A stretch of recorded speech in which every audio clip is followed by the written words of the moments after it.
I'd like to acknowledge this event takes place on the territory of the Huron-Wendat and the Petun First Nations and the Seneca and the Mississaugas of the Credit First Nations. The meeting place of Toronto is home to many Indigenous people from across Turtle Island, and we're grateful to have the opportunity to work and connect with communities here today. So, Best Festival Boot Camp. We've organized today's event as a way to provide an overview of the resources and services available to you, and to help you maximize your experience at the festival. All of us at TIFF want to ensure that you as creators and industry professionals are provided the opportunities, the tools, and the information needed to successfully network and to further your business and creative goals. So we'll have 5 short TIFF presentations within the first hour, and then we'll move on to 2 industry talks with special guests. I just ask that you please save your questions for the very end, when we'll ask everyone back to the stage to answer them. Thanks so much for coming today. My name is Jen Barkin. I'm the Senior Manager in our Festival Programming Department, which oversees all of the programming from an operations perspective. So making sure that all the films that are submitted are seen by our programming team, getting invitations at the door, schedule, sort of everything that has to happen with a film on the back end of things. I also personally oversee Festival Street, which hopefully people will be happier about now that we understand what street closures look like for big parties. Thank you, Raptors, as well as our special events at the festival. Our team's made up of an internal operations team as well as 21 programmers who are selecting films from all around the world, looking for nearly about 250 feature films and about 80 plus shorts from, at last count, over thousands and thousands of submissions. I don't know if you saw this year, earlier in February, we announced a new programming team, as well as the way in which we're considering films for this year's festival. So this includes the addition of lead programmers for each section of the festival, and along with this came a few changes to the programs themselves. So Discovery has always been our section that champions new voices and first and second time filmmakers. This year we have a more strict premiere requirement against it. It is world and international premieres. And on the flip side, our contemporary world cinema section is a little bit more relaxed, really looking for the best films from around the world that are showcasing what's going on in that region in terms of filmmaking. Across the programming, we certainly continue to champion diverse voices and want this to be reflected in our lineup. We know that this is the fabric of Toronto, it's our audience, and we want our programming to demonstrate that. We're really always trying to push the envelope in terms of what we're showing and also support TIFF's mission of transforming the way that people see the world through film. We're incredibly excited by what we've seen so far, and we'll be rolling out the lineup throughout the summer with press releases starting sort of mid to second last week in July and rolling all the way through to that same point in August, about a month of releases that we have. I should also mention that our submissions deadline is today. So if you were thinking about making, one last tweak to your film or adding this or doing that, no time like the present. Feel free to upload that and get it done. We're used to looking at films in sort of all sorts of states of production. If it's missing a couple of visual effects, some music, all these little things we know can be tweaked along the way, but we are very eager and excited to see your work. We are continuing to support world premieres, Canadian premieres, international premieres. We want to obviously show the best of what is out there in terms of our film festival and looking to represent as many countries as we can in this year's lineup. Thank you so much for coming. Enjoy the rest of the day. So I'm going to chat with you about what your pass gets you and how to take advantage of all the benefits that it includes. So I lead our registration team. They are the ones helping you register for your pass and understand how to access all of those online resources, how to pick it up, how to use your access to P&I screenings, to public tickets. So I'll go through a bit of that today, and then if you have any questions at the end, and I'll also be outside, and the team will also be outside, so if you want to say hi and ask any questions about it, we're here. Great. So first up, it's passes, what their names are, what their prices are, and who they're made for. So starting on the top, we have our conference pass, which is our most affordable option. And I really recommend this one for newcomers because the first time that you're going to be around, maybe you're bound to make some mistakes or maybe not take advantage of the whole thing. So maybe you want to spend a little bit less, learn the ropes, and then go for the next one. The main difference between our conference pass or our industry pass is the access to P&I screenings. So our conference pass is rush access, whereas the industry pass is first come, first served. So it's also assessing how you want or need to manage your time during festival. If you're really like pressed for time, back-to-back schedule, and you've worked in the industry already for a bit, just go for the industry pass. Don't risk it. And then next up, we have our premium pass, which is for exhibitors and people in financing. So, and finally, we have our buyer's pass, which is for people with already an existing history in acquisitions. Those passes have tickets for public screenings that can be selected ahead of time, whereas our conference pass and our industry pass have same-day ticketing to public screenings. So the morning of every day of the festival, you can go to any of our box offices with your pass, ask for what's available, or check online what's available ahead of time, and they'll give you a ticket. It's 1 ticket per screening, and you do have to have your pass when you go to the public venue. Same rules apply to your ticket, so do show up 15 minutes ahead of time to your screening. And then our film rep pass is designed for those in official selection. So what we do is that we offer the producer and the sales agent of all films in official selection a film rep pass. That has a very interesting component that it gives you access to a scanner report, so you'll be able to see who attended a P&I screening of the film that you're representing in the festival. And then you can use our online directory to reach out to the people that attended and say, what do you like about my screening, or start a business conversation. So I really recommend connecting those 2 dots if you're in official selection. Finally, we have our new day pass. This is only for the conference. So it's made for those who maybe haven't experienced the festival as a business film professional. Maybe you've always gotten your ticket package and you want to see what's in the conference, what the networking feels like at the end of the conference at our happy hour. So if you want to try that out or tell your friends, like maybe this is for you, everyone can get 1 day, so you have to pick the day, and that's why we only have it for sale once the schedule for the conference is locked. So that's going to be August 17th. Great. So now these are the resources and the benefits that come with your pass. And some of the locations are included here too, so that you get an idea of what the map looks like for you. So before the festival, things that I recommend using are our delegate list. That's an online directory of every film professional registered to attend the festival. You can filter by their professional category. You can search by like country, company name, just anything you can think for. You can also download it and use it as an Excel and use the filters. So that's kind of my favorite function of it. And you can, make so many combinations of filters like country, Ireland, professional producer, and then you narrow it down and you're not going through pages and pages and pages of like an online directory. Then we have our rights list. What that stands for is our territorial rights list. So it tells you for official sections where they're looking to sell the film, where the rights for the film are available, and also what types are available. So if you're in acquisitions, and even if you're not, if you're looking to do research about where the film that you're working on might go, or who is representing films like the film that you're working on, use that to do your research. A lot of people call us and say, like, I'm producing a short, this is kind of the style, it looks like a film that you guys presented 2 years ago. Save that rights list, because 2 years from now, you might be looking for a distributor that kind of worked on something similar. And then your profile, how to edit your profile. We get a lot of requests of like, I can't change this. You can go online and change it yourself. Some things that you can't change is your company name, because we do accredit people by their companies. And that's how we review every profile. So if you want to change your company name, just reach out to us to registration@tiff.net.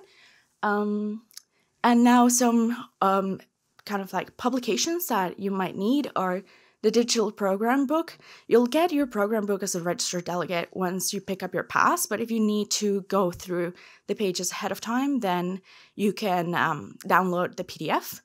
And again, another of my favorite options is the Excel option. You can download the official schedule as an Excel. It will include P&I screenings, so you can make those combinations of like, I can make the P&I of this film, but I'll have to make the public of this one. And if you are in acquisitions or exhibition, it'll also include the priority P&Is for like big sales titles. So I really recommend exploring that Excel function. If you're having trouble with it, always call us.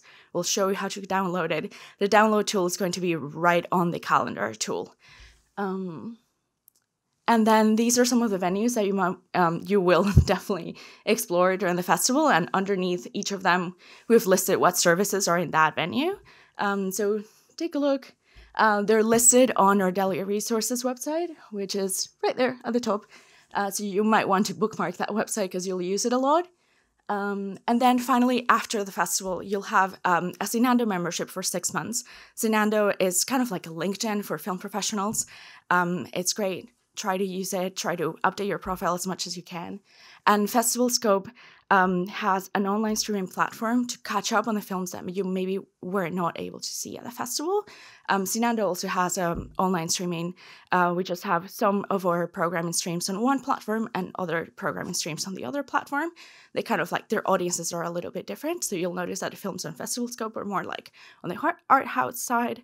But yeah, definitely use those memberships because they save time a lot. Let's see.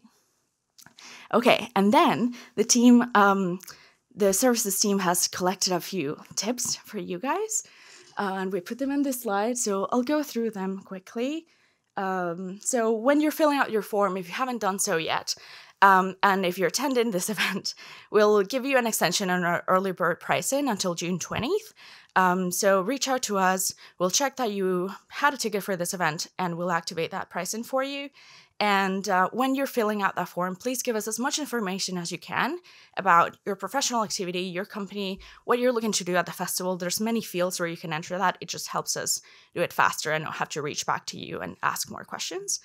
And then, like I said, use the Excel version of the schedule to download it and filter it and create your customizable personal schedule. If you have time to kill, go to the digital screening library. It's in the Hyatt, the Industry Center, in the basement floor. They have a great setup, great sound, great screens, and they can, help you catch films that you won't have time to, maybe in between screenings, in between meetings. Has the same operating hours as all of our services in the Industry Center, so it's very easy to navigate. And then have a backup P&I that you want to watch just in case you don't get into the P&I that you were wanting to get to in the Scotiabank or at the Lightbox. Just when you're building that schedule, kind of have maybe like color code them, whatever system you want to use, but just have that backup. Especially if you're getting a conference pass and you might be on a rush, kind of like waiting basis.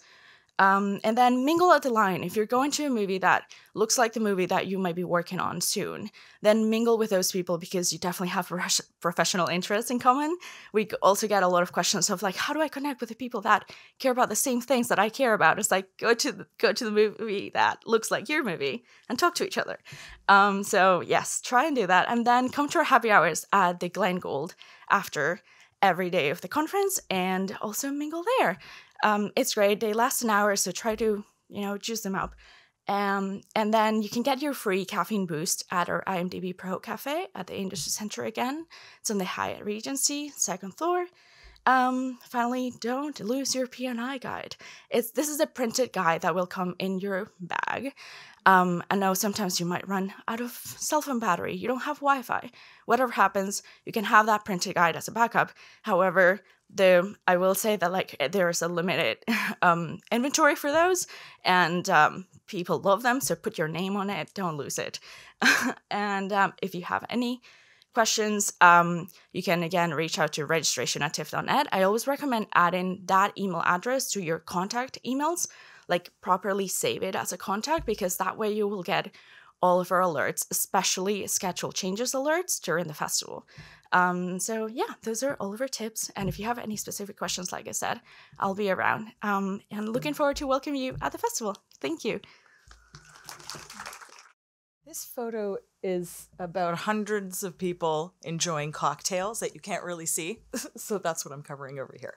Because every day we have wonderful events here at the conference. So the conference is September 6th to 10th this year. How many people in this room have been to the conference? Just a quick.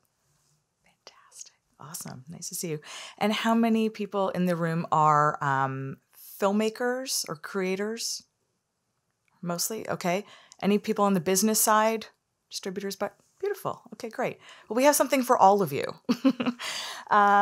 So the conference takes place at the Glenn Gould Studio and CBC Conference Rooms A and B. So just that venue itself is our little hub. Programming is from 9:30 a.m. to 5:30, and then from 5:30 to 6:30, we have our industry happy hours every day. We also have coffee every day because we know what it's like during festival time. So water, coffee, keeping you hydrated, keeping you moving.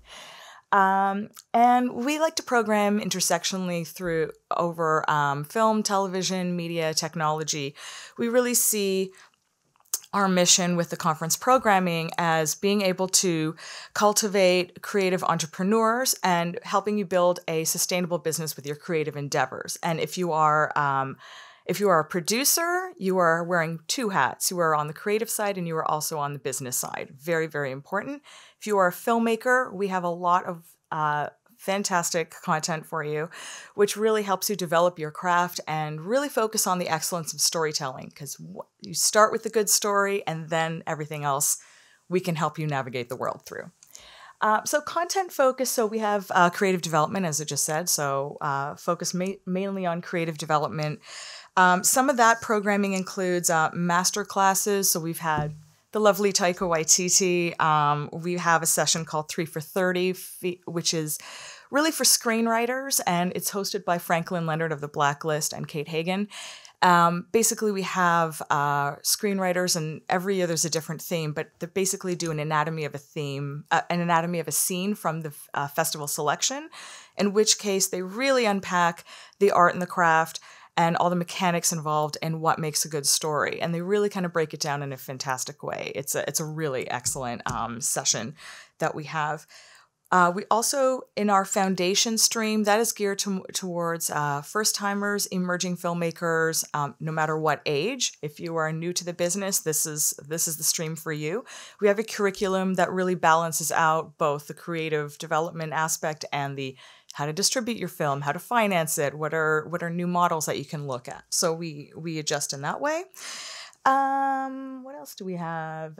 So for business acumen and innovation, we have an intersection of two things. So one is in our dialogues program, we look at a lot of trends, but I don't really like to use trends. It's really more like what is happening in film that will make a successful business or sustainable business in the next 5 years. What does filmmaking look like in 5 years? And with that, we have streams in TIFF Tech, which is a new thing that we started last year. It's really the intersection of the technology industry and the media industry.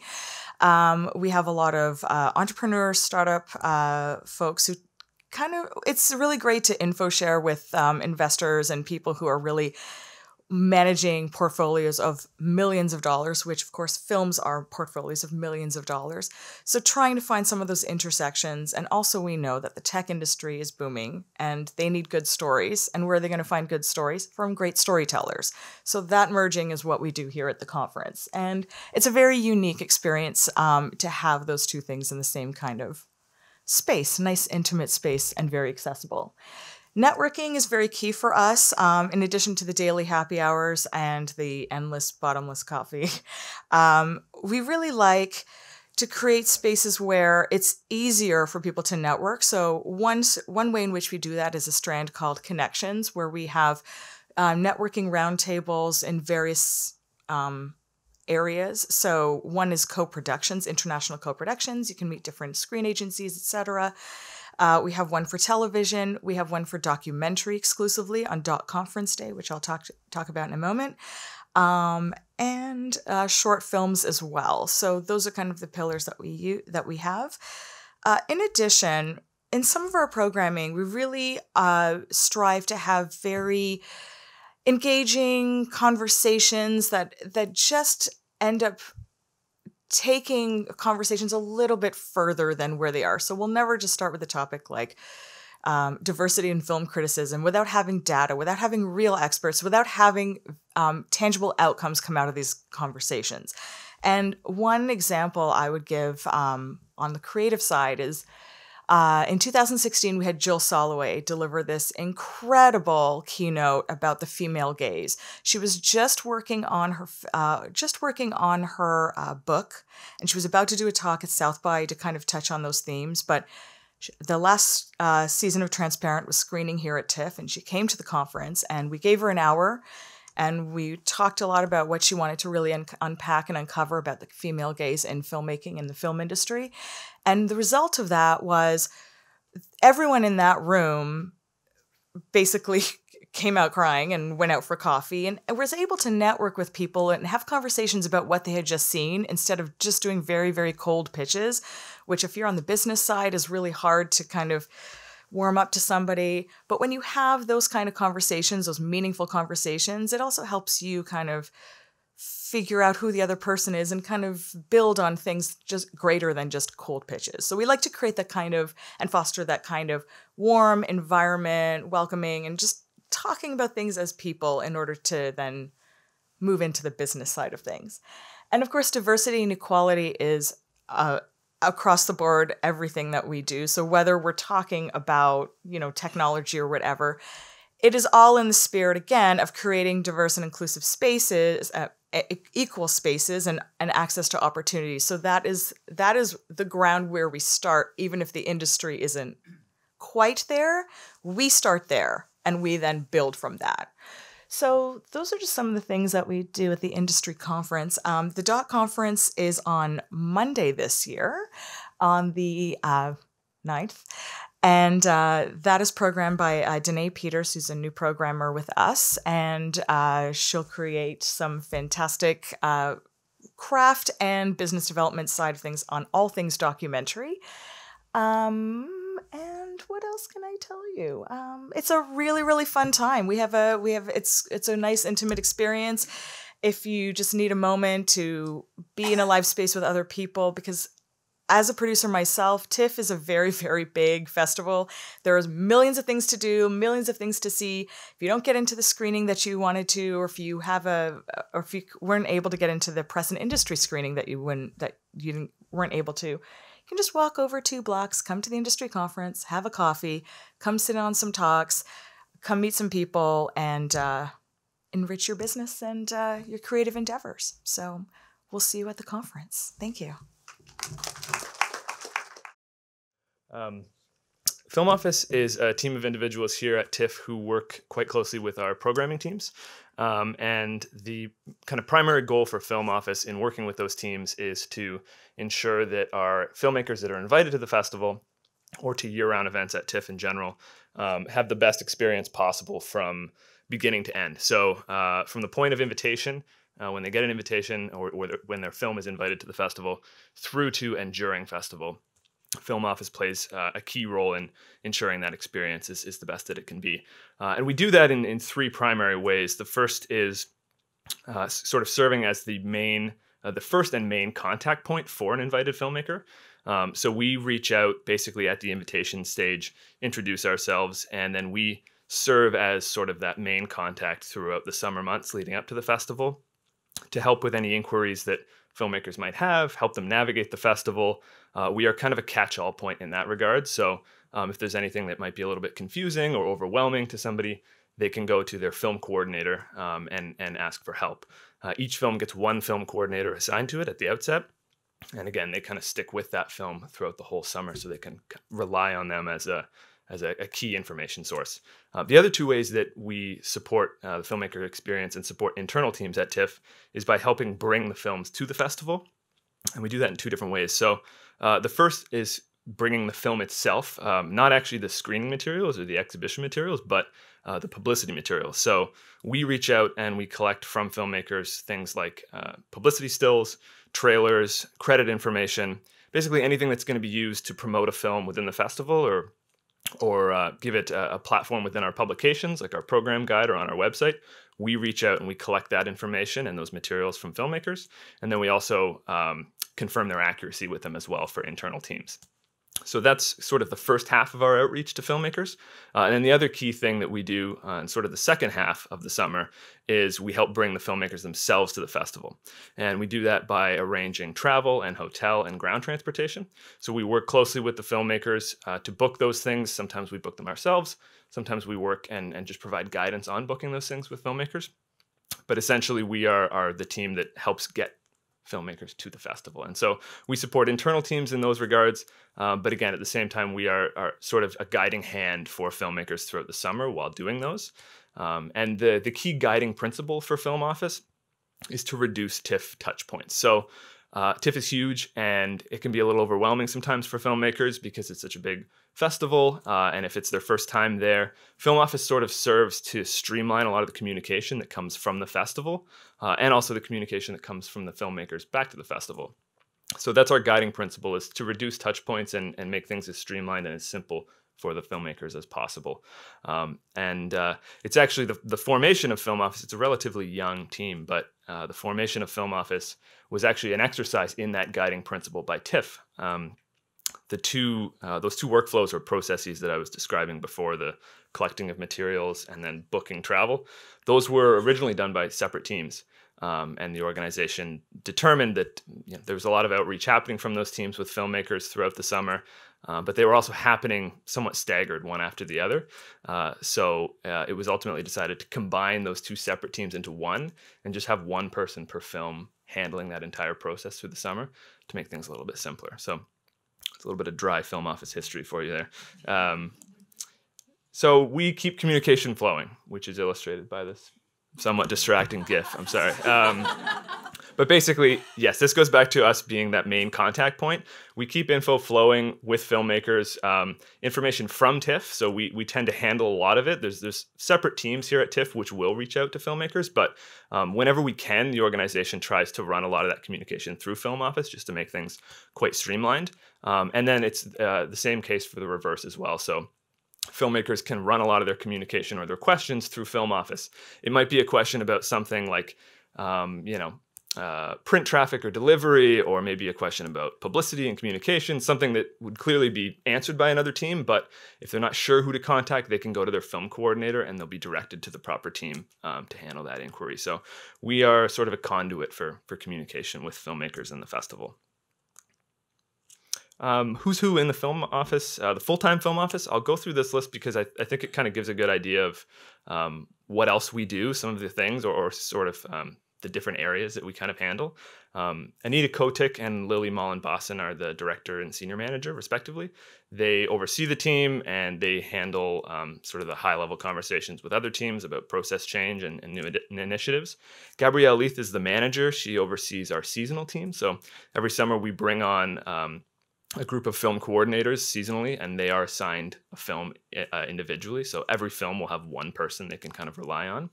Myself, I work closely with Gabby in overseeing that team and kind of guiding them through that process. Maria Pettis is our hotels senior coordinator. So she holds relationships with our hotel partners and helps filmmakers find accommodations when they're arriving for the festival. Jocelyn McDonald works with our submissions. So Film Office actually also supports the programming team with the submissions process. So when you're submitting a film and you have questions, you'll probably be dealing with Jocelyn primarily.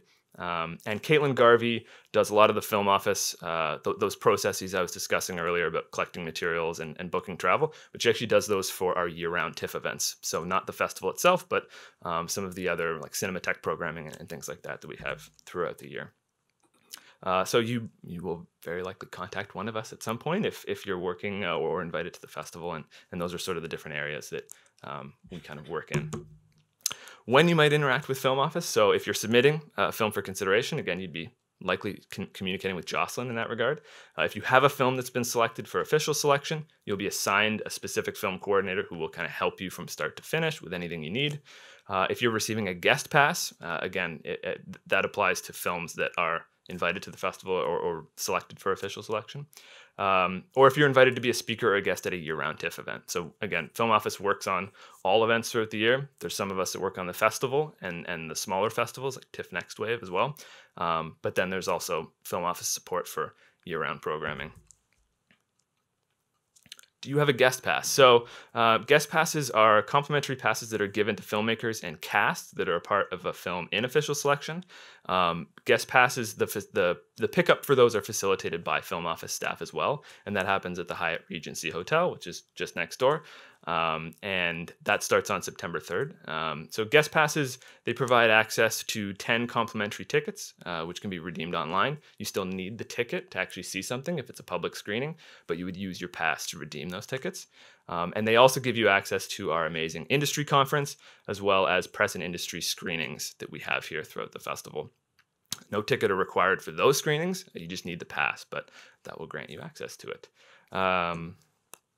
That's about it. If you have any questions about Film Office, what we do, how we work, feel free to write to filmoffice@tiff.net. But thank you, and we hope to see you at the festival in September.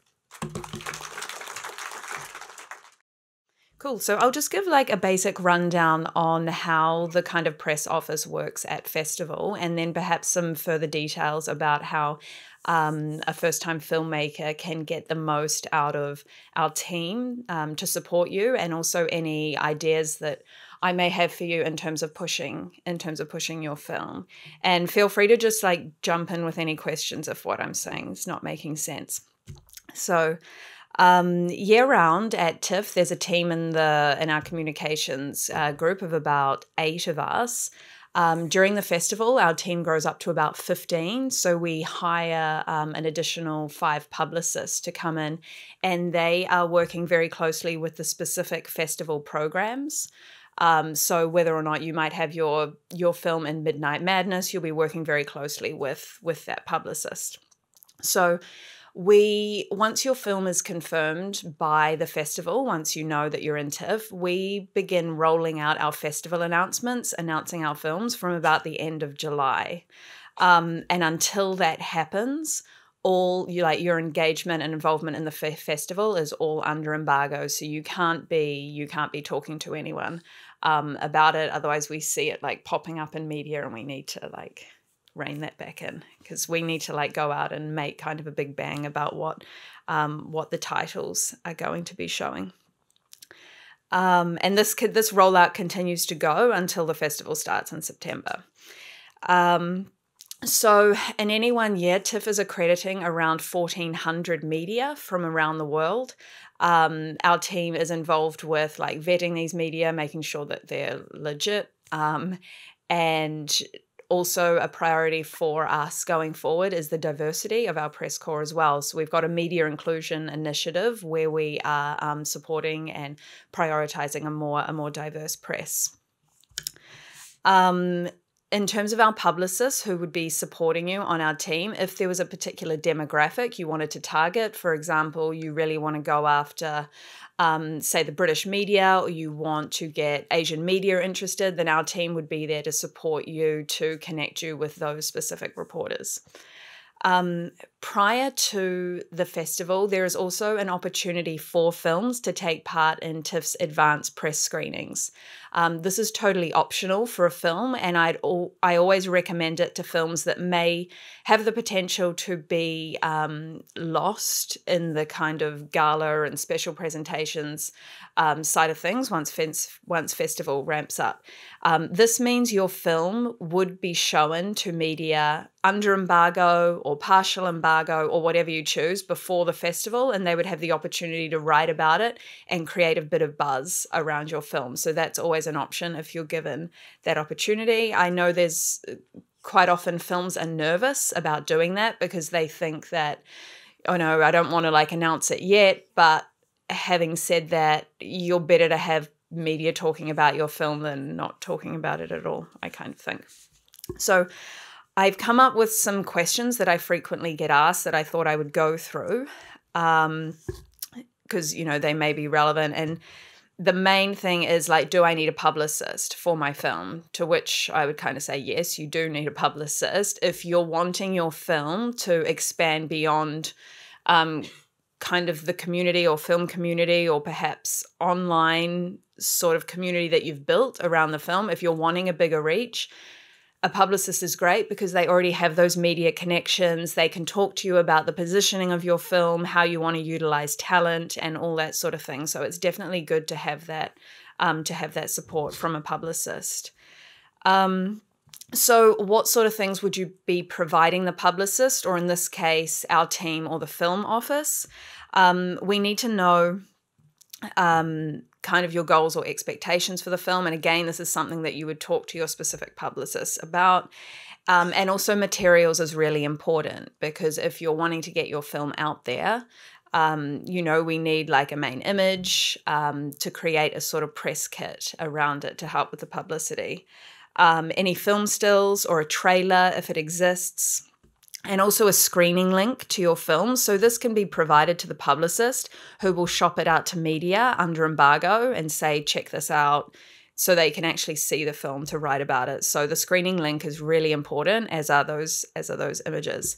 It's also important as a filmmaker to kind of understand the path that you want your film to take. Will it be playing at multiple festivals? Is there a hope that you want it to play at multiple festivals? Do you already have a sales agent for it? And communicating this to the publicist will help keep you both on the same page and know kind of the direction that you want to take the film in. Also, its premiere status is really important. Is it the first time that this is premiering worldwide? Is this a North American premiere? All that sort of thing is really important in terms of how it will be pitched and what sort of media your publicist will be talking to. The publicist will also talk to you about your availability to do press, and if there's any talent in your film that would do press, because obviously we can't get a story a lot of the time if you're not going to speak to it, especially for like radio interviews. And if you have talent to speak, that's always gives some color to any media pieces as well. So how do you ensure that you're going to get your film will be picked up by the media? We need to be thinking about things like unique angles. How is your film potentially totally different from something else? Is any of your talent especially interesting? Is there a topical theme coming out at the moment that we can link to something that's going on in the news? All that sort of thing is really important. And you also, from the beginning, you need to know what you kind of want the conversation in your film to look like. What do you want people to be talking about in relation to your film? And if we have that clear message from the beginning with the publicist, then it makes it easy to move forward towards a common goal. Another perhaps you can have the best publicist in the world and everything, but at the end of the day we can't plan for extreme events. You might be on the front page, then you have something like the Raptors winning and that comes and that completely takes over. So there's always that kind of like timing thing as well that is sometimes out of our control, but we do our best. Can filmmakers approach media directly? That's another question we get often, and you can, but I'd recommend just a bit of caution with that. Sometimes conversations might not be as productive that way, and they might not be as candid if media are worried they're stepping on any toes. And because publicists do what they do, with a good reason, so I'd encourage you to trust them. They will be... Once you have that conversation and you're on the same page, they will be working with you and for you. So they're not out to do you over, we hope. And if you do have pre-existing relationships with media, you can, by all means, talk to them, but it's useful to have that person to help facilitate the conversation and make sure it's productive as possible. So we've gone over materials. In terms of interviews, if you are a filmmaker and you're in the position where you are having an interview, it's a good thing to go over your key messaging and make sure you're really familiar with the message that you want to sell around it, and also be prepared to discuss anything that's controversial in your film, because that's a lot of the time that's interesting. Media will go after that, so you need to be prepared to stand by that and really be confident in your artistic choices. I think is really important. And you don't be over prepared, but it's good to be like natural in an interview. That's the other thing. And we've gone over that. And it is about you, so you can like steer the piece in the way that you want it to go. You don't need to feel like you need to say what you think they want to hear. You can just speak very openly and honestly with the support from the publicist on the key messages. But be careful with like sarcasm and things like that in interviews, as sometimes it's taken out of context. Is there any like questions? Save them till later. Okay. Hopefully that was semi-helpful. I have a question regarding publicists. Who can you trust as a good publicist? I met a lot of people claiming being a publicist. Do you have any recognized publicist list attached to the festival? It's just a matter of trust and word. Yeah. Your publicist, anybody can be publicist or self-proclaimed publicist. Yeah, and I totally understand where you're coming from, and it's that word of mouth thing as well, and talking to someone who's worked with the person before, and I'm happy to pick up with you afterwards and have a chat to you about that, because I understand your hesitancy, but there are a great deal of amazing ones out there, so it's just a matter of talking to people and seeing what they've worked on, and I think if you're working with someone that someone else knows, then that's often helpful, but I can pick up with you afterwards. So Kevan and I are friends, and the one thing my mentor told me is never become friends with the filmmakers. But we screwed that up. Happy to be here. Happy to be here. So we talked. Jane mentioned Hello Destroyer. Yes. You just won the 2019 Prism Prize for Best Canadian Music Video for the Bell Games, the track Low. Yeah. Yes. Also, 2017, you won Much Music Video Award for Best Director for A Tribe Called Red. Yes. So you're at this really amazing point in your career, but before you got there, you were a prolific short filmmaker. 2010, you had your first foray with TIFF with a short film called The Fine Young Man. Mm-hmm. So can you talk to us a little bit about that process once you got the invitation? What did you do next? How did you prepare? I think short filmmakers are always somewhat concerned about wanting to find a distributor. Mm-hmm. How difficult is that? What was your process for that first invitation that you had? Sure. And I'm sure we're going to do questions and stuff, but people can jump in at any time. Questions at the end. Okay, never mind. Yeah. Ugh. Yeah. If you're here on time, you would have heard that. Yeah. I was celebrating the Raptors win last night. It was very emotional for me. So, yes. Just got here in the nick of time this morning. My biggest thing with like getting into TIFF for the first time, getting into any festival, I think it's a bit of a crapshoot. You have to, and there's no. I've gotten asked many times, like, what's the code to get in? Like, what do you do? Who do you like? You can know people, you can know programmers, and you can have a bit of a dialogue. Yes, that helps. To like, if for somehow you can reach out to a programmer or something, great. But it doesn't actually mean anything, which I actually think is an encouraging thing for people. You don't have to know programmers to get into a festival. I had 4 shorts play TIFF before I had a feature play TIFF. And that first one was like a shot in the dark. I will say that I submitted something the year before that didn't get in, but I knew that the programmers liked only after we got in. So the submission process actually helps. If you're making work and maybe you don't get in the first time, that actually means something, because one of the great things about this festival is that the main programmers actually watch all the work, which is not true about all festivals. Serious festivals do that. I don't think all festivals do that. The ones that are more like just cash cows to sort of get submissions. But so the first thing to me is like putting your foot in the water, like actually taking that step to go and submit, which I think people can get caught up a lot in being like, is this work good enough? Is it right for this festival? Like, just go and submit. I think that that's the biggest thing for me. After that, if you get that traction, I still stand by the thing of being the most honest about your film and not being too worried about selling to a short film. If you want to make money off your short film, like, that is a horrible proposition. There's a million things you can do that are better than trying to make money off a short film. That's not to say don't make short films. They're a great launch pad to other things. I'm just saying, don't expect it to be your cash cow.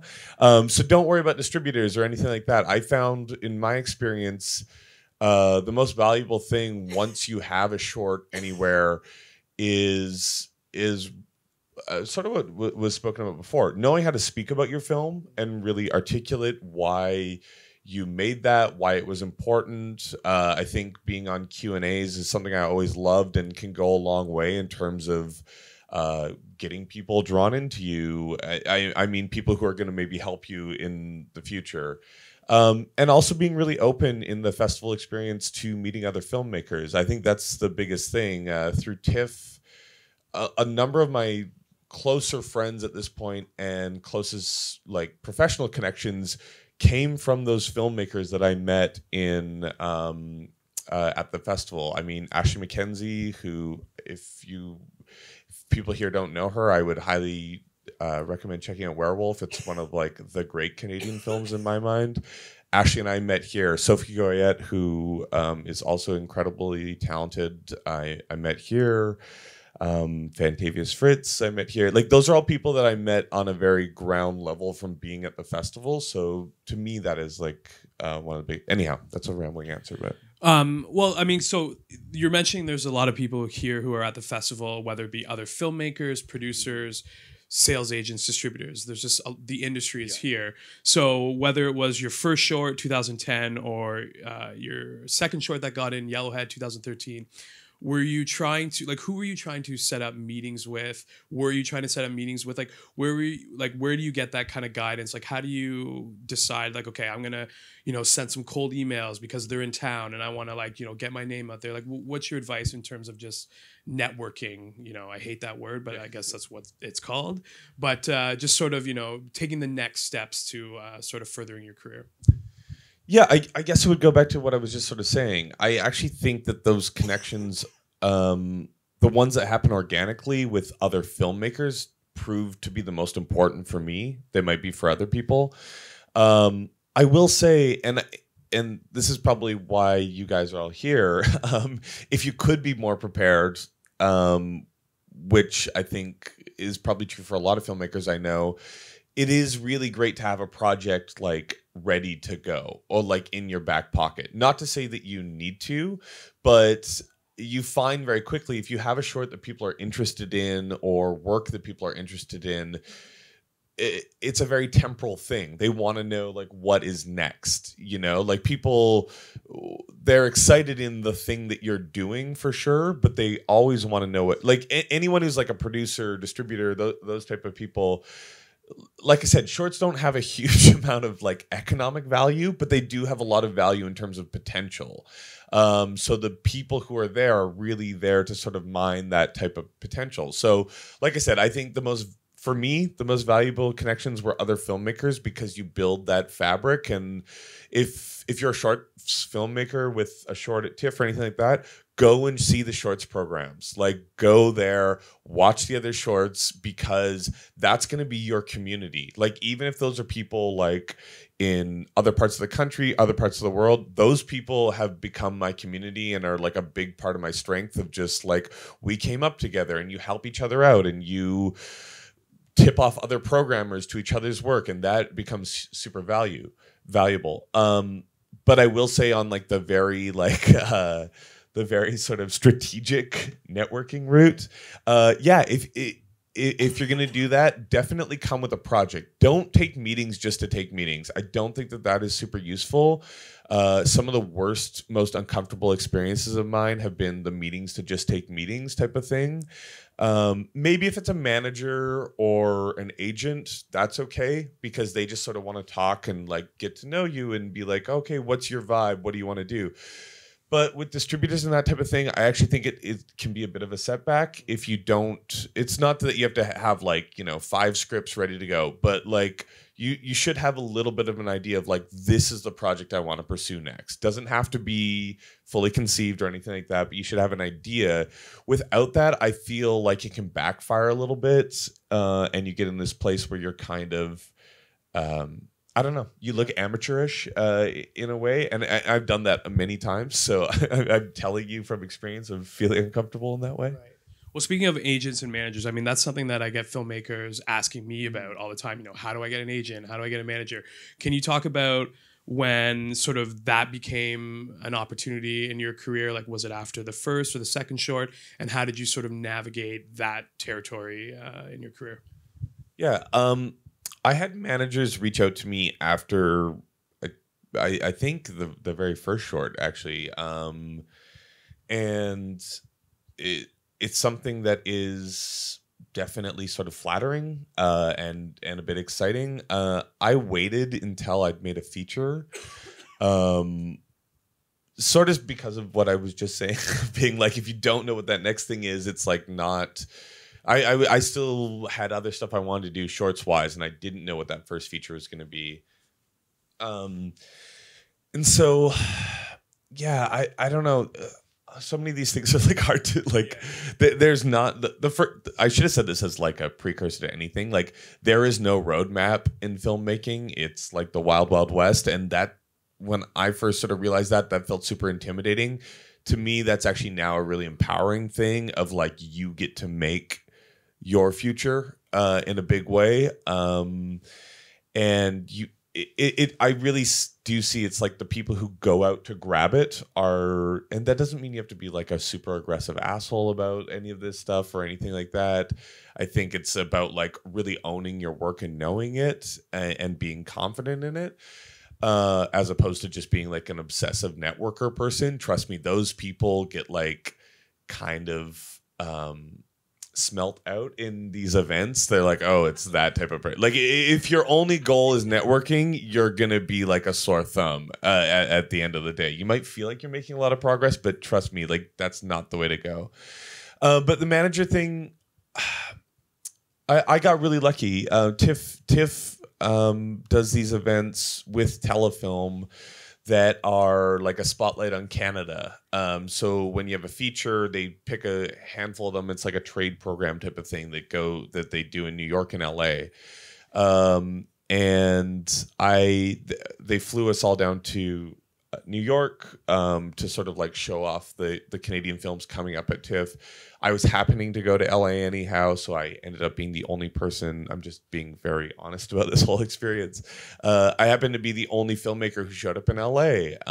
And as a result, Cameron gave a very glowing review of my film, and like, he really highlighted me because I was the only filmmaker in the audience. So just show up and show up. No, show up matters. Seriously, like literally. That actually matters so much. Like, show up to things. That's what, like, the fact that you guys are all here. I don't know if people love basketball or not, but you probably couldn't sleep because the city was celebrating. But you got here and you showed up. That makes a huge difference, because Emily, like, your manager should be someone. Your manager or agent, ideally, especially your manager. I had a hard time knowing the difference between those things. What is the difference? Yes, your manager for a filmmaker, your manager matters way more than your agent. Your agent's like a lawyer. They are. Like, your agent is like someone who's going to work on the nitty. And you might have a great agent. Yeah, you might have a great agent. But your manager is someone who's like interested in your career. They're not worried about like, yeah, it's not, you're not just a number to them, if you have a good one.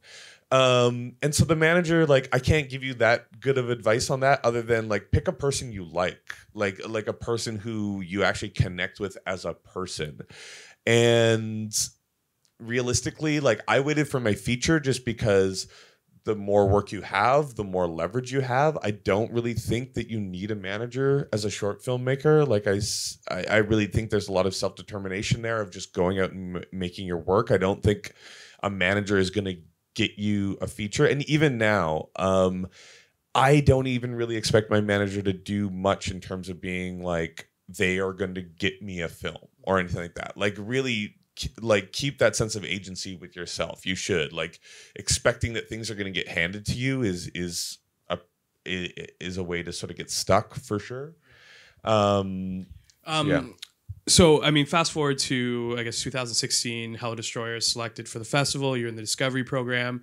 The film makes Canada's top 10, plays festivals around the world. You mentioned, the screenings in New York and LA. So, taking all that, you obviously use your experience from, your 4 shorts that played at TIFF. Is there anything in hindsight that you would, do differently? Having, knowing that experience, and now you've like had, a couple of years to sort of sit with it in the planning process, in the strategy process of rolling out the film. Like is there anything that, you're like, I would have done this differently? For sure. I think there's 2 big things I would have done differently. There's a rush in Canada, and it's a bit institutionalized in terms of bringing distributors on. A lot of funding is tied to distributors and that sort of thing. I would, especially if you're an independent film, I would either probably self-distribute or have a very heavy hand in the process of distributing. I was a bit naive in that process with my feature of sort of assuming that everyone's going to sort of like push this film out and do that thing. And it's not to say that the distributors have ill will or ill intent or are incompetent or anything. It's just that like you're one little piece of their business, And frankly, in this country, like if you're a distributor distributing indie movies, like the main thing that you look like to distributors is this chunk of marketing money that Telefilm hands out. Like they don't really give a shit about you other than that chunk of money. I'm being very honest about this. John might have a few different words about that, but sure. We can talk about it. I'm talking about my experience. And I liked my distributors. I didn't think that they were callous or anything, but I realized quite quickly it was, and I understand that there was this, this process that like, they did what they do type of thing. But like, for example, we had a film that Hello Destroyer was in air quotes a hockey film. It was not a hockey film at all, but in the sense of like, I don't know, Mighty Ducks or those type of hockey films.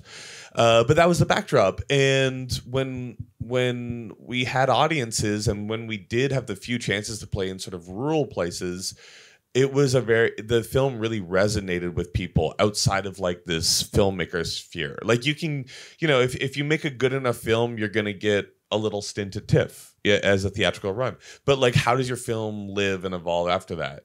And what I'd wish I'd done is we just sort of let it live, and it kind of died on the vine theatrically. But I really wish that we'd gone out and made an effort to push the film out. We could have gone to small cities and had people sort of see that film. So, I mean, it's so, again, this is one of the difficult things where it's so difficult with every filmmaker, every film. But if it's your first film, like be as active as you can, be overbearing, like really, really sort of take charge, ask questions as much as possible. I think that is really, really important. And like I said, like try and have something that you're ready to do next as well. I think that's really important. That's what people are curious about often. 10? Okay. Sorry, I talk a lot. No. Can you talk about, the Prism Prize, working on a lot of music videos.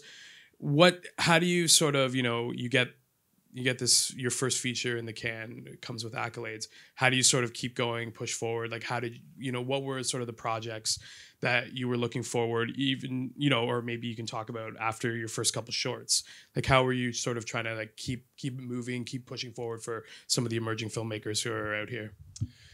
Yeah, I mean, the biggest thing that I've said often to emerging filmmakers is like keep making work, and I know that can sound like a bit simple, or a bit frustrating because it's like, well, I need money to make work, and that's very true.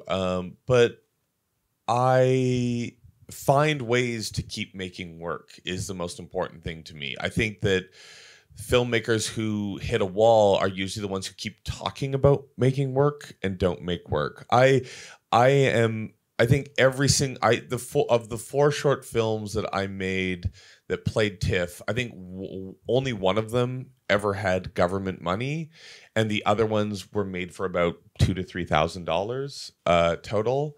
And that's just because we worked within our means. And you can find, like, my films don't look like that, not because of just like cameras. It's like we would make films where it's like I would go and like beg like big businesses to like shoot in their space, and figure out ways to get what I needed. It's a lot of like being as creative. The video that Ravi's talking about that won the Prism Prize, we shot in like these crazy places of like these giant like robotic sex toy factories, and like we shot someone getting like a full facelift and all that, and that was not like it's a weird video if anyone hasn't seen it yet, but all those things were like we got from asking, not from paying. And don't underestimate the power of asking, and think about the way that you ask. I always do it with a lot of like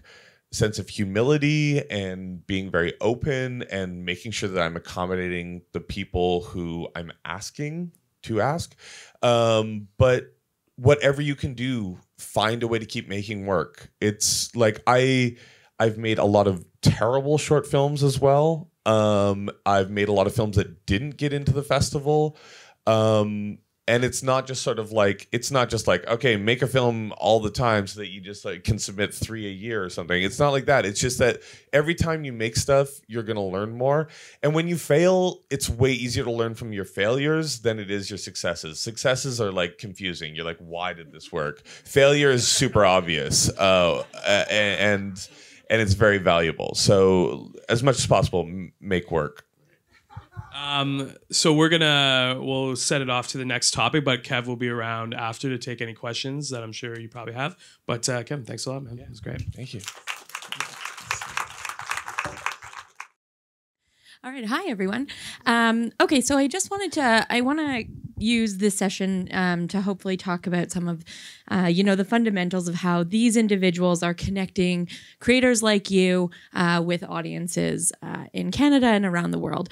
The intention here is kind of to bring a broader understanding of these entry points that may exist. But I think it's probably a really good idea to start with just doing like a really quick poll of who's in the room. So just by a show of hands, how many people have a feature or are working on a feature in some capacity? Okay, great. And shorts, how many are more focused on the short form? Okay, great. So we have, as Jane mentioned, we have people who specialize and focus on both. But what I really want to start with is to get a sense of how this is contextualized within the festival. So how maybe you guys can each take a turn in giving us a sense of what your festival looks like and in terms of your goals.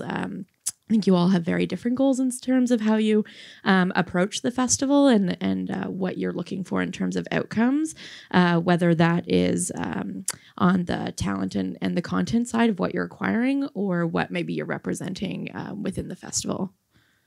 So Laura? Okay, so for me, I'm internal here at TIFF. So TIFF Film Circuit is the outreach division of the Toronto International Film Festival.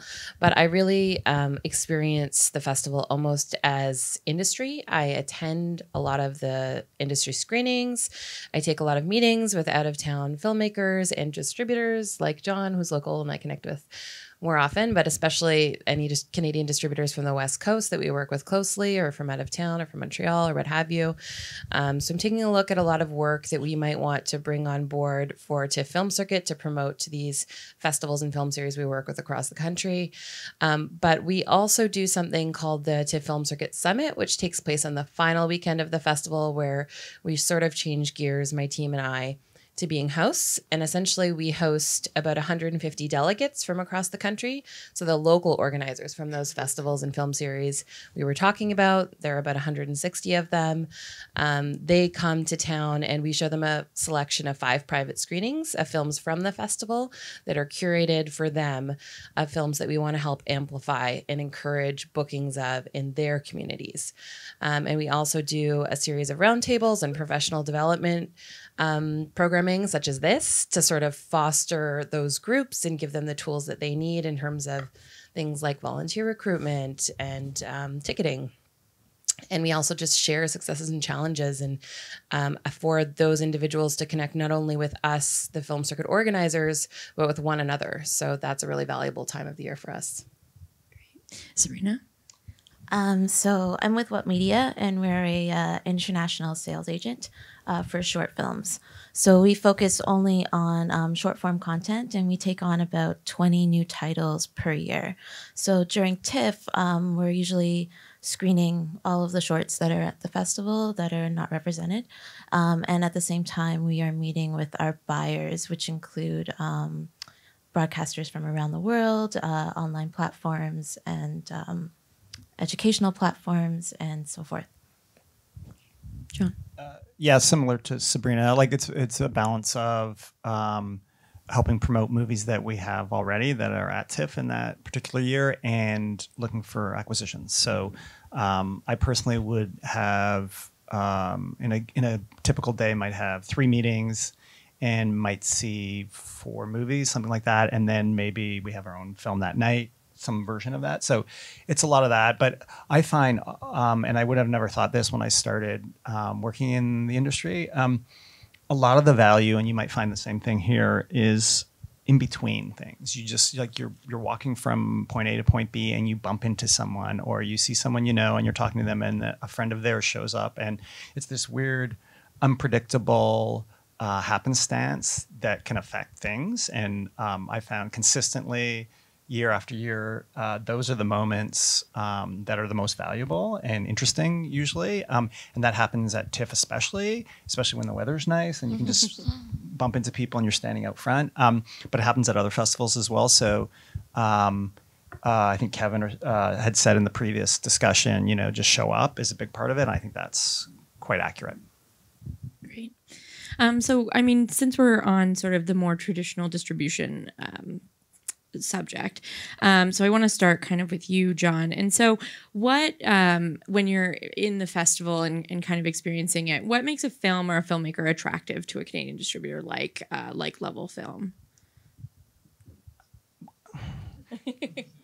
I can't speak for all distributors, but I personally got into the business in the first place just because I love movies so much. And so for me, it's the quality of the film, not first and foremost. The quality of the film matters, but we are a business, as Kevan would say. So we have to make money. Now, not every film, every time.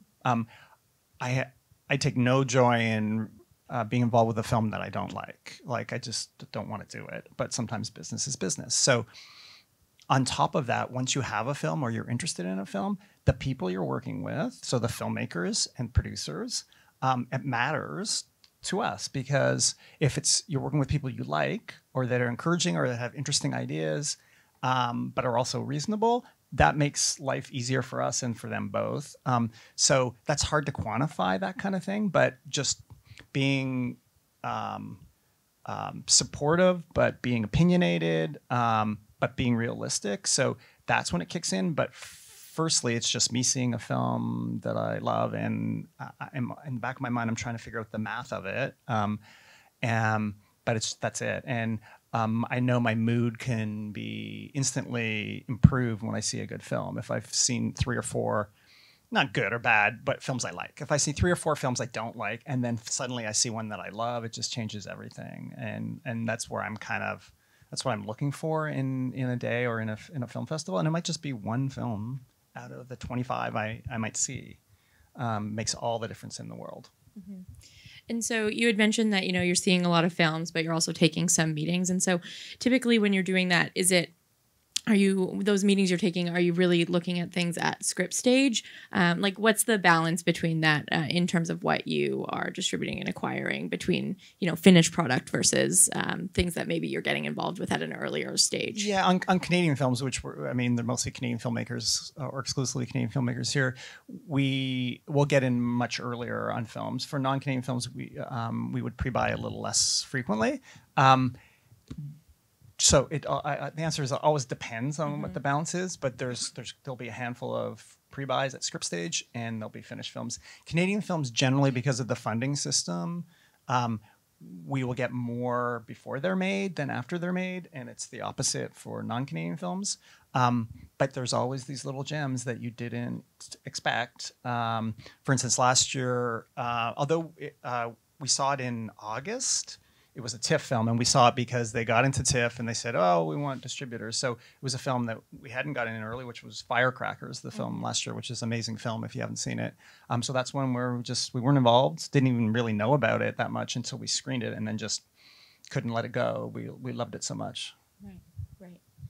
And so I think Kevan may have alluded to it a little bit while he was talking with Ravi, but so getting those meetings with distributors can be very challenging. So do you have any strategies on the best way of maybe trying to get that first meeting with someone to talk about their film? This, with a finished film, say that's been invited to the festival. What typically, because there's so many films and we have limited time, we typically use, and it's good. It's both good and bad, but it's necessary. Which is, we use other decision makers as filters. So, the first filter that a film has to go through is the Toronto Film Festival. If you invite it, or it's higher in our priority. Obviously, if it's not, it's got to be lower. That doesn't mean we won't watch it and decide whether we think there's business in it or an audience for it. But then we get into who's selling it. Is it a sales agent we know and who consistently provides good films? That's a filter of, should we even watch it? So the big trick is, if you have a relatively smaller film at TIFF and no distributor yet, the biggest trick is to get buyers to see it, because there's 175 films, and we're making choices, and there's a limited amount of time every day. Which films are you going to see? And so if you are a Canadian film and you're up on a Friday night that there's this big international film that all the buyers want to see, nobody's going to show up for your film, unfortunately. So the big trick is just to get people to see it.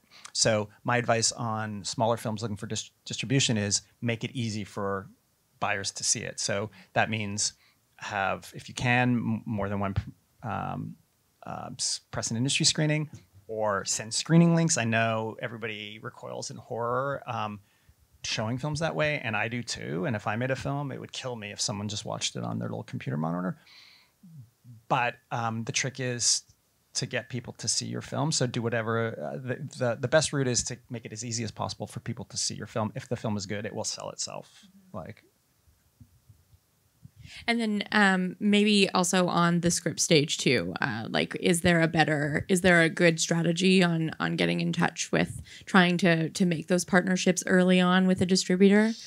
We're not first in. So I would say it's premature to send a script to us if you've just written a script and that you may or may not want to direct yourself, but you have no producer or anybody else. So my advice is, don't approach us before you have a producer, and that's part of the role of the producer, deciding who to show it to, when to show it. On lower budgeted stuff, so anything under per telefilm, anything under $2.5 million budget, you do not require a distributor to get telefilm funding. Anything above $2.5 million, you do. So they won't give you a cent if you don't have a distributor already signing a deal. So that gives distributors a lot of leverage on the bigger projects. On the smaller projects, not so much. But even then, telefilm will often say, well, you don't need a distributor, but it looks good if you have one. So it's a balance, between ceding some control to a distributor or producer and maintaining it. And at some point, you have to make the decision: do we maintain control and make it harder to get the film made, or do we give up some, and are we better off or not? And that's for everyone else to determine for themselves. Mm-hmm. So I would say at the script stage, you need a producer, and if you're a first-time producer, if you can team up with a more experienced producer who knows who to talk to, that will benefit you. Again, you have to balance giving away control to somebody who hasn't nurtured your project, but just because they are more experienced and they know more people, what do they get and what do you get? So you got to figure that out for yourself. But I'd say don't bring it to a distributor until you really have a producer, not necessarily the senior one, but a producer. Great advice. So I'm going to move over to Laura because Film Circuit really sits out of that traditional distribution model. It really isn't a distributor in at all. It is working with Canadian distributors and the exhibitors to make those connections between creators and audiences, like we've talked about before. So maybe Laura, you can give a sense of what are those benefits of choosing an alternate path for your film, where Film Circuit might be one of those options. Yeah, that's a good question. So just to give a little bit of clarity on the model, so we are a programming and curatorial service. That's the heart of what we do to Film Circuit. But we're also a one-stop shop that acts as a liaison between exhibition, distribution, and also provides tool on everything from marketing and communications to volunteer recruitment to attrition management and audience growth. So we're really just, providing tools to these local organizers on how to start a series and maintain a series and grow a series or a festival. And then we're coming in and actually bringing them the content through working with Canadian distributors. There is also, as you mentioned, a bit of an alternate model in that when a film is Canadian produced, that does inherently give it a Canadian rights holder. And so if a film is not acquired for distribution, we will also book with them directly. We prefer and love to work with Canadian distributors because it's such a streamlined process. And, they do this for a living and they're professionals and it makes things a little bit easier. But we also never want a great film to get missed that we think there's an audience for. And so, if there's an opportunity for us to work directly with Canadian producers for a film that has not been acquired after being in market for a certain period of time, we will give them the tools that they need and work with them on DCP creation and on the print traffic side of things in terms of the shipping of the actual film formats, KDMs, all of that fun stuff, and sort of walk them through the fee structure and clearances and, approvals for which markets we're trying to get the film shown in. And that can be really fruitful as well. Another way that we work really closely with Canadian creators is through traveling. So whether or not the film was booked directly with a producer or with a Canadian distributor, we really love to get artists on the road whenever possible. That's another really big part of what we do is giving Canadian creators the ability to connect directly with Canadian audiences, not just in metropolitan markets and major city centers, but in Yellowknife and Summerside PEI and Kelowna, BC. So that's a really important part of what we do as well, I would add. And why do you think that's so important of making those connections sort of more on a one-to-one in those smaller communities for Canadian creators? I mean, I think it's just always really valuable to see yourself reflected on screen, to see creators from your country reflected on screen, which sort of brings me to, our diversity and inclusion goals, which are another really big part of the films that we like to try and champion and amplify, are the ones that might not reach as wide of an audience as they deserve, and that there aren't really models for through a traditional release, which is going to hit, major markets, or if it's a platform release, mid-size. We really want to get those smaller releases into as wide of a number of communities as possible and extend a theatrical release as well.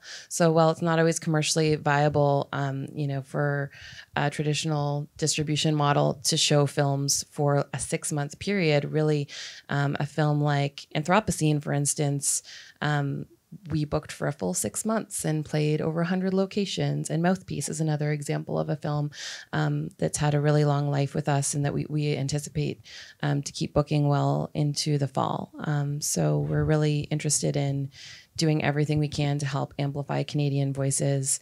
We are an international programming service, but about 25% of the content that we put out there into the country and into the market is Canadian. So that's more than 10 times the national average of 2% that you're seeing in traditional theaters. Mm-hmm.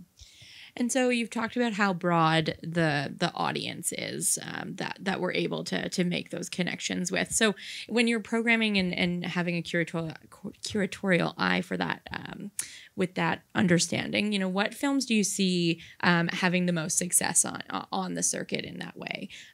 Is there trends that you kind of program to? Yeah, that's a good question. So yeah, there are a few things that really help us. The first is fit for our audience.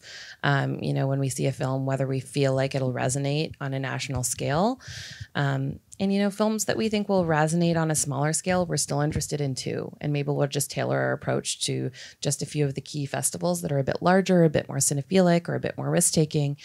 And then the next would be artistic excellence. I mean, we obviously want that to permeate everything we do here at TIFF. We want to show work that is innovative and original and unique and high level of excellence. And then, it also really helps us to have the hook of content that is homegrown, as we've talked about a lot. We really find that our audiences are really interested in seeing Canadian content and really respond to it. It also gives us the opportunity to activate and eventize those screenings through guests. As a bit of an aside, we often do local guests as well. So for a film like Maudie, the producer, Mary Young Lucky, was wonderful and traveled with us to over 50 locations. But when she couldn't, sometimes people would get out a local artist to come speak to the film, which was really cool. Or have even an arts bazaar where people displayed their work in the lobby of the cinema afterward. And then, there are so many different types of factors that also play in because we're in markets across the country. So sometimes we'll see a film that has real East Coast interest or resonance. Maybe it was shot there, or a film that has a strong environmental bent, and we know that'll resonate with our West Coast audiences. And so everything we do is really tailored to that community. And I should add that it's a very democratic process in terms of the fact that me and my team put together a release schedule for each season, which is the highlights of what we feel is the best and brightest in Canadian and international cinema that has a Canadian rights holder within that season. And then we work with the local organizers so that they're helping to define their own culture on what they want to present to their audience. So if there, is a strong Indigenous community there, or if we're working with a location that is in an Indigenous community or is Indigenous run, we tailor our programming to that, and we work with them on that, and we make recommendations outside of the release schedule often. But it all depends on the goals and aims of those individuals in conjunction with our own. So it's very democratic. So it can be highly customized in a sense. Yeah, definitely. Yeah. And so how often is it features versus shorts? Is there a balance, or more features going out on the circuit than shorts? Good question. So we show about 2,300 features a year and about 100 shorts. So we do 2,300 feature bookings a year. So that's probably around 230 features, because a lot of those will be shown many times, and then 100 short bookings, which probably amounts to, or 100 in distinct shorts, which probably amounts to about 300 to 400 short bookings. For shorts, we only do Canadian shorts because not many short films have Canadian distribution, but if they do, we're on board to book them. So we'll work with Ouat Media sometimes. We'll do a lot of work with the NFB, with La Distributrice, and also with individual filmmakers who are self-distributing for the short side of things. So sometimes we have certain locations that really are committed to always showing a short ahead of their features. And then a lot of other locations will only do it when it is a shorter feature, but we'll also occasionally get requests for programs. So we actually just recently got a request for a program on women in leadership, which was really fun to put together. And so it's all on a request basis as well. But that's something that we include in our release schedules, as well as short film programming, as well as feature film programming. Mm-hmm. And so, Sabrina, you work in short form primarily or exclusively? Exclusively. Yeah. So, Laura's mentioned that this is one of those options, but what are some of the other windows for short films in terms of finding that audience? So with Ouat Media, we're a sales agent. So our revenue is based on what we sell. So if our filmmakers are making money, we will make money. So where we sell to is a mix of broadcasters. A lot of them are located in Europe. We sell to the CBC. Some of our clients include HBO, Netflix, iTunes, Amazon. And so we kind of build our strategy along with the filmmaker. We work with the buyers that will provide the most amount of money for the least amount of territories and try and sell it as many times as we can, and then work our way out from there. So yeah, we have a lot of options for our filmmakers. And something Kevan had brought up was maybe the economic makeup of shorts and how challenging that is. So what is it that you think about shorts makes it relatively harder to sell than maybe a feature? I mean, especially in North America, there's not as many buyers of short form content as there are located in Europe. We definitely sell more short films in Europe than we do here in Canada. I think our biggest broadcaster in Canada would be the CBC, obviously. So I think at that point, yeah, it is harder for our Canadian filmmakers to find that revenue for their short films. I'm not saying that it's not there, though. I do believe that short form content is becoming more and more popular because people tend to, there's a little bit of less of a attention span. So I think that there's more online platforms, apps that are coming out that are doing revenue shares. So I think there is the availability for that revenue to come in. And so with the festival, I think a lot of people and filmmakers come with their shorts and try to use that as a launching pad for them. And they try to use that as a calling card for the future. Do you think that's possible? Like a short can be used as that sort of signifier of a filmmaker to help them move into their feature or even their next short? Oh, 100%. I think that's something that we like to work with our filmmakers on, is to build that strategy of where they want their career to go, what they want this short film to do. Do they want this short film to lead them to their next project? Is that project a feature film? Is that project another short? We kind of try and figure out, we don't do festival distribution, we will advise on it, but we figure out like what festivals will help that film get a bigger audience, help that filmmaker meet the people that they're looking to meet, and in general just help the film become more popular. And once that film becomes more popular, more eyes are on it, we are able to sell it better as well. Mm-hmm.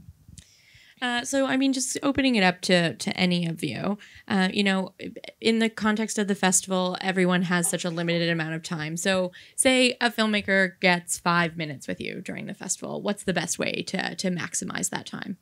Can I jump in on this? Yeah, of course.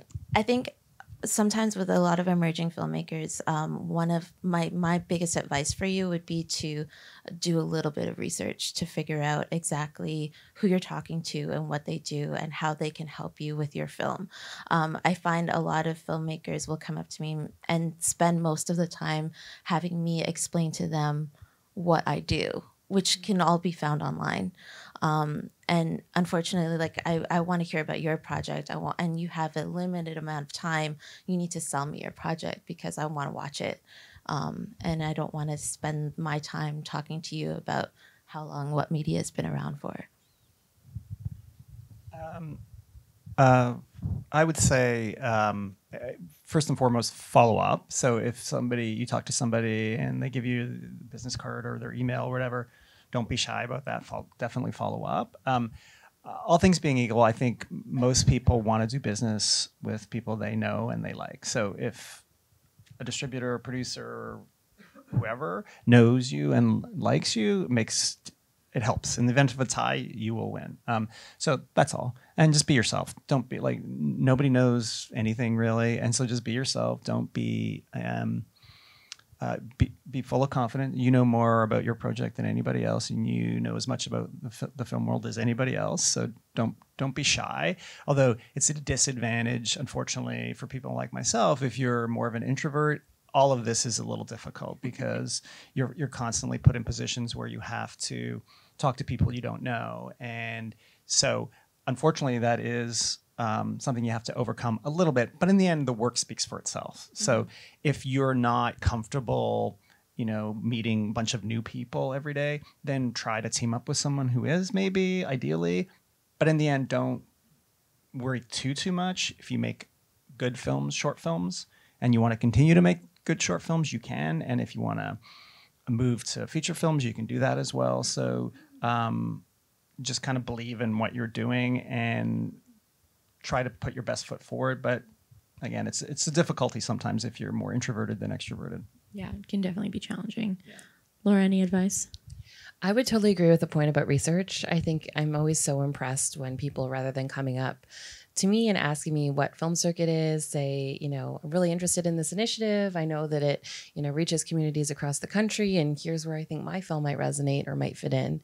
So I think that goes a long way. And I think brevity, the ability to speak concisely about your film and, have sort of that elevator pitch is really useful. And I'm also a big fan of screener links. Most of us who are programmers for a living have a pretty insane home theater setup. So I've got great sound, a huge screen. It's not the same as seeing it in cinema, but it will do some justice to the film. And, schedules are just so insane during the festival. It's always super valuable to get like a card with a password protected Vimeo link. Obviously, be careful about where you're giving those out, but especially in the short film space, that's really useful. As like a bit of an aside, I also curate our year-round Shortcuts monthly series at TIFF by Lightbox. So I'm always looking for shorts and connecting with short filmmakers at the festival as well for both Film Circuit and that year-round series. And yeah, like John said, be confident in your vision and your project and be sincere, I guess. All right. So do your research, follow up, be yourself. That's all I've got here. Thank you guys so much for your time and your insights on all that. And I believe all of them will be around after to ask any questions. Hi there. I was just interested in the idea of bridging the gap from what Kevan was talking about to John. As an independent filmmaker, not getting lost in the mix with distribution. And if you're open to a discussion with the filmmakers of looking into alternative ideas of getting the film out, opposed to kind of following one avenue and not being a big budget film and not doing theatrical runs. I was just interested if you do that, if there's suggestions for a filmmaker to kind of go down that alley. Yeah, it's funny. Earlier in my career, I had, unwarranted arrogance, and I thought as a distributor, well, don't fucking tell me how to release this film. I know. The longer I do this, the more I realize I don't know that much, and the more that it's a bit of a crapshoot of what will work and not work. No one will believe in your film more than yourself. No one will work harder than yourself. But I would ask the question, as a filmmaker, do you want to spend your time making films or promoting films? And there's nothing magical about the promotion. It's just hard work. And if you have experience or you have a team around you, you're more efficient and maybe more effective, but you're not super geniuses. It's not rocket science, seriously. But do you want to be spending your time promoting your film or making your next film? So that's a question you should ask. Yes, traditional release strategies are more and more frequently ineffective on releasing films, and people are not watching them in theaters like they used to, and more distressingly, in a way, for distributors, VOD is not doing great these days. So you have to be open to new ideas of doing things, new ideas of finding audiences, and new ways and locations to see films. So everyone should be aware of that. Some of which you can do for yourself very easily, and some of which would be tough to do for yourself. The biggest impediment to releasing a film yourself is the money aspect, which you can do it for little money, but it's more effective oftentimes when you have money. So that's something that you're going to struggle with if you're a filmmaker releasing your own film. But you can do it yourself, and there should be a lot of dialogue. And when you're dealing with a distributor, you have to push them, absolutely, and because otherwise they might get lazy. But you have to know where there's a line. It's at a certain point, if you're too on the distributor or anybody else you do business with, at a certain point they're going to turn off, right? They'll diminishing returns will arrive. So just use your head and read the room, I would advise, basically. Not sure if that answered the question, but anyway. Just go wait for a mic. There's one coming down the line. Hi. You showed a PDF of all of the passes, like the conference pass and whatnot. I want to know, if you get a film into TIFF, how many passes do you get and like which ones? And if you were to purchase one now, do you get some sort of refund if you guys do hand out a pass? Yeah, sorry. Oh. Yep. Okay. Yeah. Sorry, I can answer that because Erica's not here. So yeah, if you have a film in official selection, we offer our film rep pass, one to the producer and one to the sales agent at a complimentary rate. If you've already registered, then we do a refund, and it's the only case in which we do refunds. Awesome. Thanks. No problem. Are there any more questions? Oh yeah, in the middle. Oh, we do actually. It's almost there. This is for Laura. Hi. I was just curious about getting a film in film circuit. If it hasn't gone to TIFF, but you finish a film later in the year, what is the submission process like that? Or do you only focus on kind of TIFF films? Great question. We do not only focus on films that played the festival. We actually play films that played major festivals around the world, and also maybe that didn't have a traditional festival run. We aren't a submission-based programming stream. We're curated, but we always love to hear from Canadian creators. So I can give you my card. Feel free to drop me a screener link or info on a screening that's taking place. We always love to have work on our radar, but it's more so of a connection and a notification of your work than a submission process. We do have really extensive tracking, so there's a good chance it's already on our radar, but we'd love to hear from you. Are there any other questions? Okay. I guess not. So thank you everybody so much for coming. I think one of the big takeaways is that for you that are here today is that we are approachable. So if you have any questions, you can contact us and ask us questions, and we're more than willing to help. And thank you so much to all our external guests who came. And thanks for spending the time with us today. Thanks.